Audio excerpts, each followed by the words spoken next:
2022 se apresenta com grandes desafios para nós. Desafios onde a unidade em Cristo precisa ser reforçada, onde o senhorio de Jesus deve ser assumido e compreendido em sua totalidade para as nossas vidas. Interessante que o apóstolo Paulo, quando vai falar do amor como um projeto de Deus na igreja, ele fala para apaziguar os problemas que estavam acontecendo lá na igreja de Corinto, né? O poema que foi lido aqui, exatamente como um caminho, um único caminho capaz de unir pessoas diferentes, unir culturas diferentes, unir no amor de Cristo a igreja. Bem, é um grande desafio, mas sem dúvida alguma teremos muitos outros. Nessa noite, Deus colocou no meu coração compartilhar com você uma mensagem que compreendo ser uma mensagem de encorajamento, uma mensagem de ânimo, de consolo, pela fé no poder de Deus, fé esta que está atrelada a uma confiança profunda no agir de Deus, fé esta atrelada a uma segurança inabalável, que a gente nem sempre consegue explicar, só sabe que pode esperar, porque Deus sempre está conosco. As histórias bíblicas, elas sempre conservam para a gente alguns ensinamentos, algumas mensagens carregadas de sentido, mas que estão muito distantes de nós historicamente. E hoje eu quero convidar você a abrir sua Bíblia, se você a trouxe, 2 Reis, capítulo 19, e eu quero ler com vocês, na verdade, vários trechos, desde o capítulo 18 até o capítulo de número 19. E eu vou conduzindo vocês na leitura, e a gente vai lendo as Escrituras juntos, e também será projetada aqui, para que você possa acompanhar. Mas o grande objetivo de reler essa história é mostrar para mim e para você que nós podemos enfrentar tudo com Deus. Que nós podemos enfrentar todas as lutas, todas as dificuldades com Deus. Eu e você podemos passar por abalos, por situações que a gente olha assim, isso é impossível. Sabe aquela coisa que você fala, isso é impossível? Então, quando a gente usa essa frase, a gente precisa lembrar que o Senhor dos impossíveis vai com a gente. Então, eu quero ler com vocês essa história, que alguns aqui já leram, outros talvez estarão lendo pela primeira vez, para trazer à nossa memória como é possível a gente passar por lutas, adversidades, provações, cercos, opressões, destruições, e ainda assim continuarmos firmes na fé em um Deus que nos fortalece para superarmos todas as tribulações. Quero chamar sua atenção para o capítulo 18, versos 17 a 25, 2 Reis, capítulo 18, versos 17 a 25. O narrador bíblico diz assim: de Laquis, o rei da Assíria, enviou ao rei Ezequias em Jerusalém seu general, seu principal e seu comandante de campo com um grande exército. Eles subiram a Jerusalém, pararam no aqueduto do açude superior na estrada que leva ao campo do lavandeiro. Eles chamaram pelo rei e o administrador do palácio, Eliaquim, filho de Uquias, o secretário de Sebna, e o arquivista real Joá, filho de Asaf, foram ao seu encontro. O comandante de campo lhes disse: digam isto ao rei Ezequias. Assim diz o grande rei, rei da Assíria, em que você baseia a sua confiança. Em que você baseia a sua confiança? Você pensa que meras palavras já são estratégia e poderio militar? Em quem você está confiando para se rebelar contra mim? Você está confiando no Egito, aquele caniço quebrado que espeta e perfura a mão do homem que nele se apoia? Assim, o faraó, rei do Egito, retribui a quem confia nele. Mas se vocês me disserem, estamos confiando no Senhor, o nosso Deus, não é ele aquele cujos santuários e altares Ezequias removeu, dizendo a Judá e Jerusalém, vocês devem adorar diante desse altar em Jerusalém? Aceite, pois, agora o desafio do meu senhor, o rei da Assíria. Eu lhe darei 2.000 cavalos, se você tiver cavaleiros para eles. Como você pode derrotar o mais insignificante guerreiro do meu senhor? Você confia no Egito para lhe dar carros de guerra e cavaleiros? Além disso, será que vim atacar e destruir esse local sem uma palavra da parte do Senhor? O próprio Senhor me disse que marchasse contra este país e o destruísse. Olha só, queridos, que história interessante. O exército inimigo cerca Jerusalém, chega lá o general com as palavras de comando do rei da Assíria e fala para aquele pessoal que está cercado: vocês estão cercados e perdidos. E vocês estão confiando em um rei fraco, que era Neco, rei do Egito, e vocês estão confiando em um Deus que me mandou aqui destruir a cidade. É isso que a gente acabou de ler. Resumindo, o que a gente percebe é que os secretários de Ezequias, o povo de Deus que estava dentro de Jerusalém, cercado por aquele exército poderosíssimo, estava sofrendo uma forte ameaça, cercado e sem saída. Cá entre nós, seria muito difícil sair daquela situação mesmo. Você viu que o exército da Assíria, até tirando um barato dos generais de Judá, fala assim: se vocês tiverem 2.000 cavaleiros, eu dou 2.000 cavalos.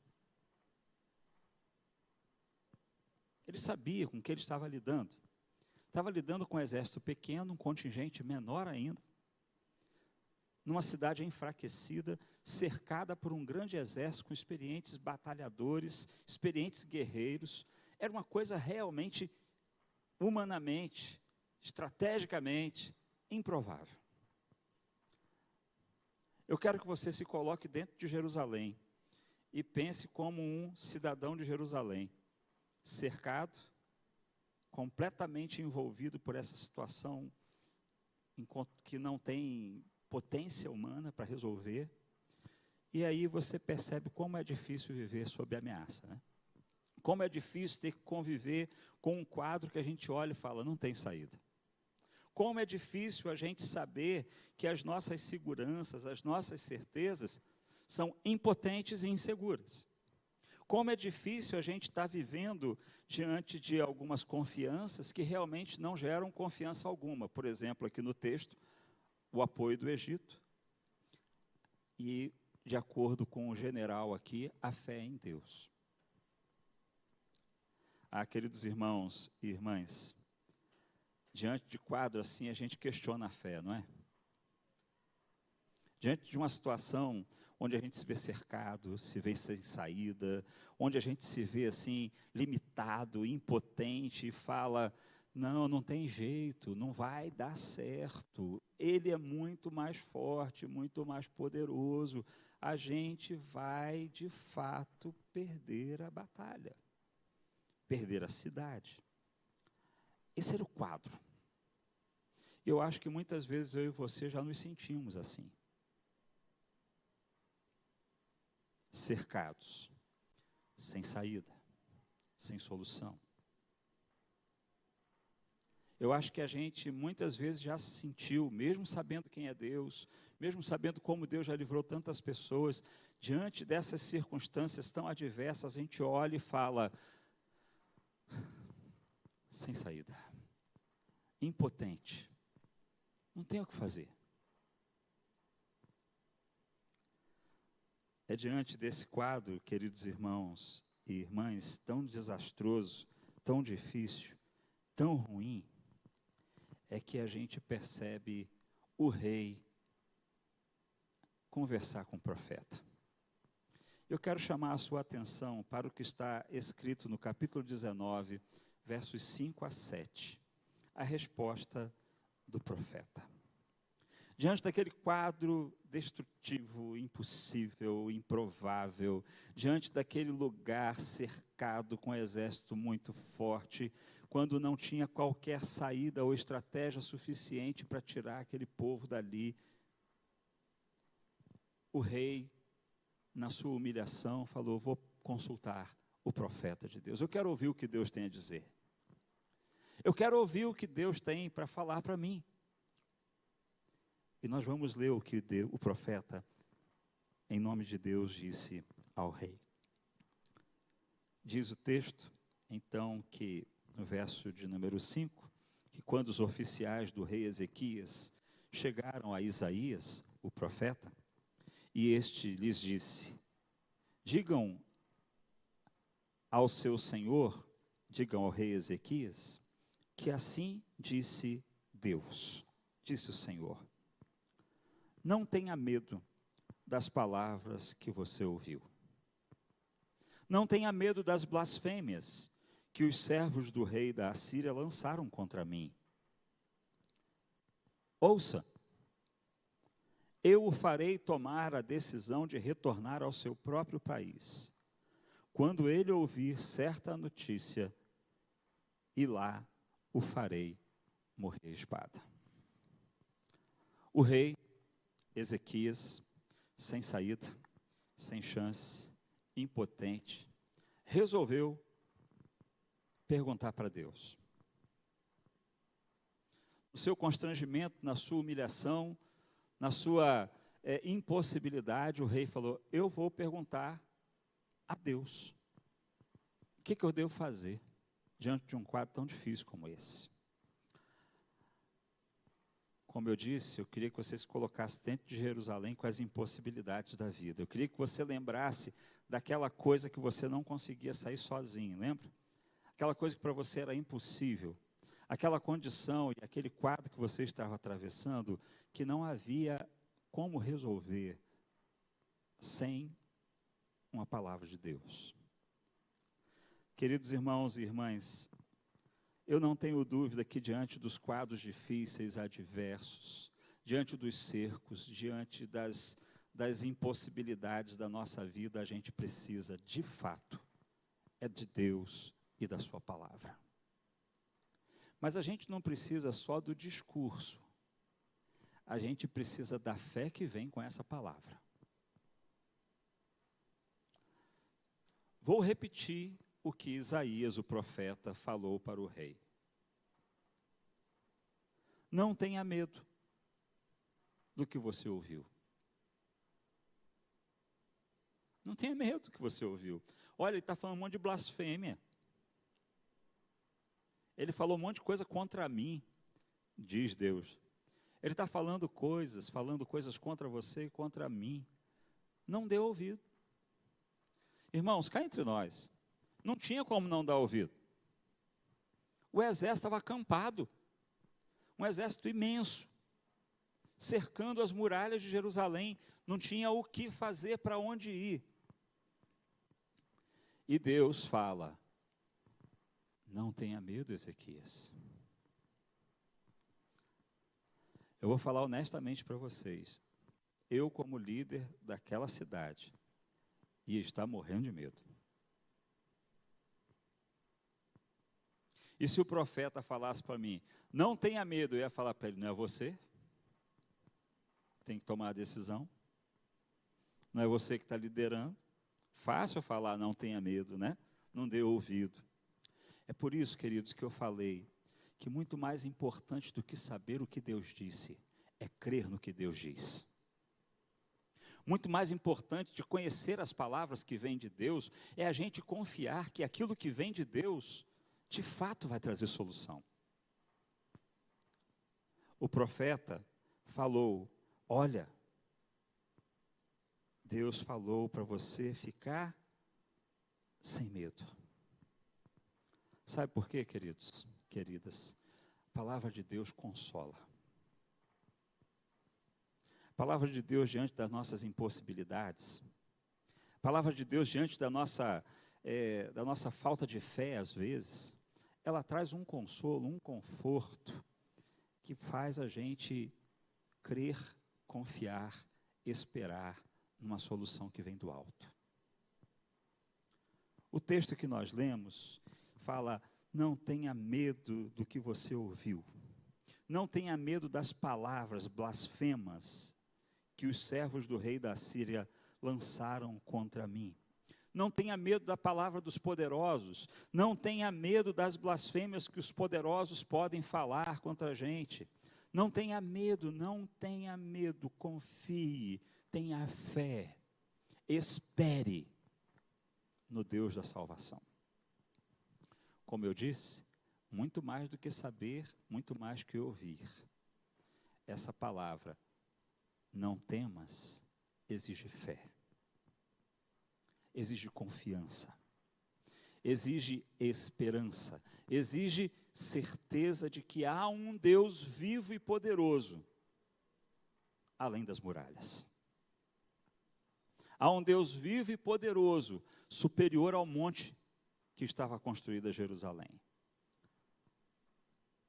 Há um Deus vivo e poderoso que olha para o nosso cerco, que olha para as nossas impossibilidades, e fala para mim e para você: não tenha medo. Não é só para deixar a gente, igual o pai fala com a criança, não tenha medo, né? É para falar para a gente confiar que Ele está conosco. 2022, queridos, não vai isentar a gente dos cercos, dos problemas, dos abalos, das ameaças, não vai. A gente vai continuar vivendo essa vida, e essa vida nessa sociedade, a gente vai continuar convivendo com as dificuldades, com as lutas e com as nossas impossibilidades. Mas eu quero que você lembre, durante todo o ano, a palavra de Deus. Não tenha medo. Não temas. Não tenha medo, porque Deus está conosco. Veja, por favor, capítulo 19, versos 10 e 11. A gente tem a sequência, né, da narrativa, e lá no capítulo 19, versos 10 e 11, está escrito assim: digam a Ezequias, rei de Judá, não deixe que o Deus no qual você confia o engane, quando diz: Jerusalém não cairá nas mãos do rei da Assíria. Com certeza, você ouviu que os reis da Assíria têm feito a todas as nações, como as destruíram por completo, e você haveria de livrar-se? Olha o que eles ouviram, né? O que Ezequias e os seus homens em Jerusalém ouviram falar. Olha, você está confiando em Deus? Perde seu tempo, não. As outras nações tinham deuses como o seu, e nós vencemos todas. Sem dúvida alguma, queridos irmãos e irmãs, nós seremos chamados à fé, onde as pessoas estão indo contra a nossa fé. Onde as pessoas vão falar: não acredite, tem que ter medo mesmo. Onde as pessoas vão dizer assim: olha, realmente vocês, não adianta confiar em Deus, não adianta ter tanta segurança, porque o que está acontecendo vai piorar.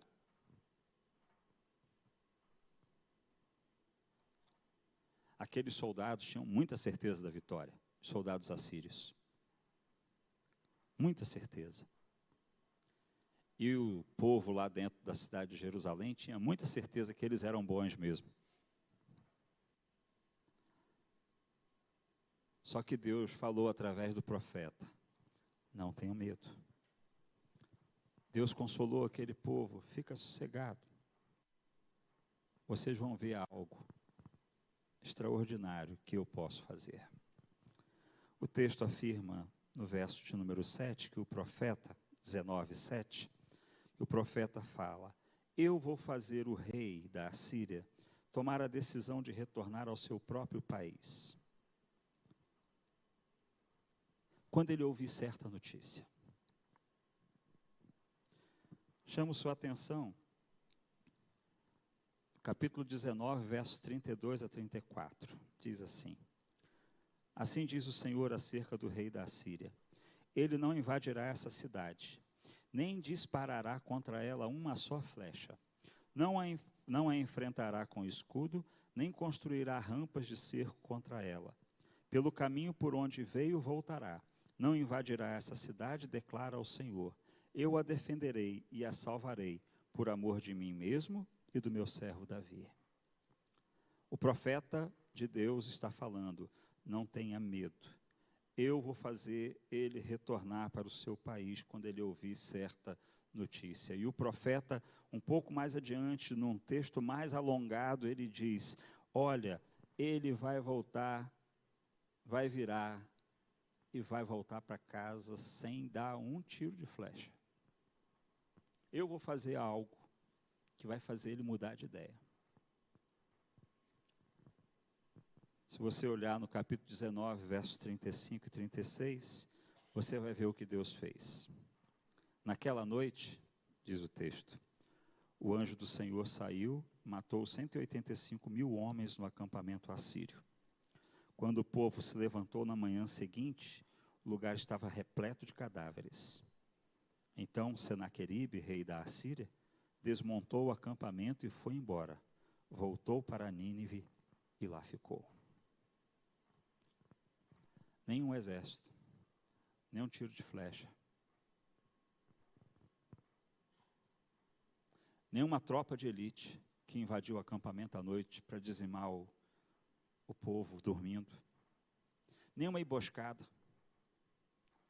nada. A mão do Deus da vida.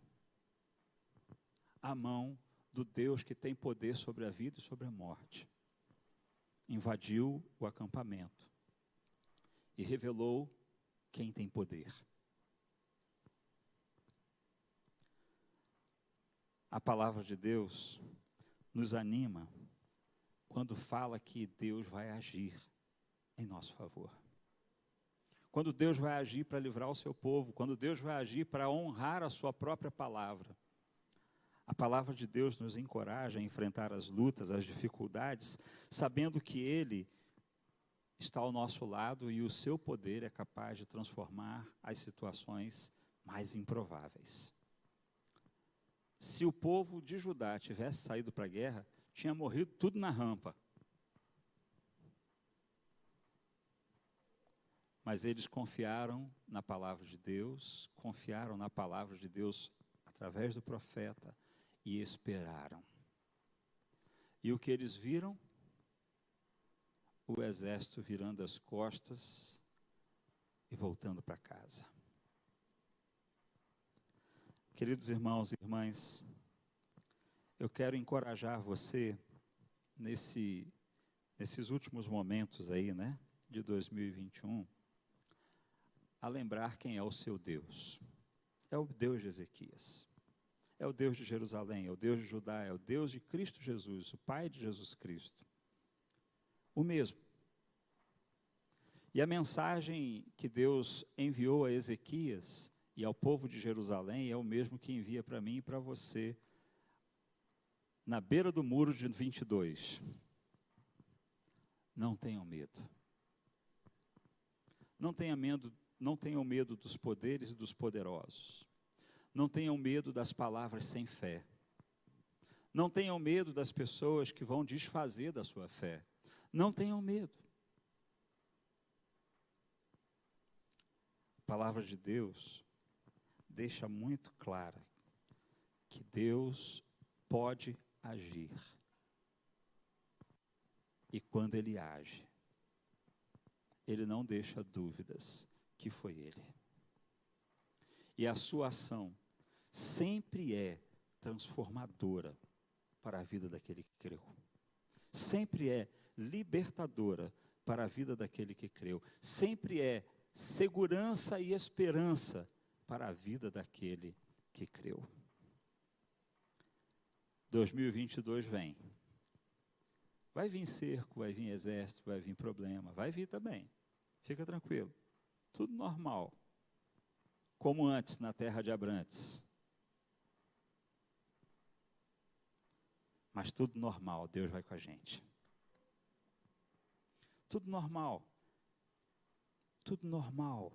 O poderoso Senhor dos céus e da terra está conosco. A gente não precisa ter medo. A gente pode confiar na sua palavra. A gente pode confiar no seu poder. E o que era impossível, a gente vê. Quero te encorajar, meu irmão, a minha irmã, a enfrentar tudo com fé em Deus. Eu quero te encorajar nesse próximo ano a suportar as lutas, os cercos, as palavras malignas, tudo que tiver à volta e que pode acontecer, com fé no Deus que está conosco. Dentro da cidade, dentro do cerco, nas nossas impossibilidades, nas nossas fraquezas, Deus está conosco. Ele tem poder para agir. E quando Ele age, ninguém impede. Eu gosto muito de ler as Escrituras e de perceber os detalhes. Você imagina que seria muito menor o impacto dessa mensagem se um exército de Judá tivesse saído e guerreado, né? Porque a gente, Deus deu força aos guerreiros para vencer a guerra, né? A gente compartilha a vitória de Deus com a vitória do homem, né? A gente compartilha essas coisas. Nesse caso aqui, queridos, ficou muito claro. Só Deus agiu. Só a sua mão de poder tocou. E aí, o povo que falou mal dele, voltou para casa, envergonhado. Porque não sabia com quem estava se metendo. Com o Todo-Poderoso Senhor da vida. Queridos irmãos e irmãs, eu quero te encorajar a crer nesse Deus. A crer no Deus que tem poder para transformar, para libertar, para restaurar a vida daqueles que nele esperam. Vai ter momento difícil. Tenha fé. Vamos enfrentar tudo com Deus. Amém? Que Deus nos fortaleça dia a dia para assim vivermos.